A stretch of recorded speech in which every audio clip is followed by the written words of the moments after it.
Hi, I'm Nancy Bunn. One of my favorite things is chocolate. And guess what's happening at the Cincinnati Museum Center? Chocolate, the exhibition. We're here today to take a quick peek through the exhibit and see what we can learn about chocolate from its history to its current uses today. So let's take a look. Come on, let's go. So chocolate comes from the cacao trees. It's actually made from the seed pods of the trees. These trees grew in Central and South America for thousands of years, yes, thousands, before humans realized there was this delicious food hiding inside. By the 1400s, cacao was much more than a delicious drink in Mesoamerica.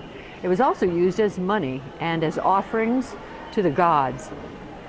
That's actually connected to the Aztec word from chocolatl. After the Spanish introduced cacao to Europe, wealthy people drank chocolate in private clubs. For those who could afford chocolate, they always wanted something very pretty to serve it in. One of the tragic things about chocolate was that sugar for hot chocolate, coffee, and tea in the 17th and 18th centuries spurred rapid growth in the slave trade in the Americas.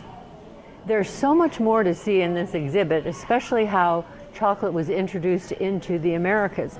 So come on down to the Museum Center. The exhibit's open until January, and have a good look at Chocolate, the exhibition. And we'll see you next week for another Scoop 60. Cough Hunter Haas Realtors and you.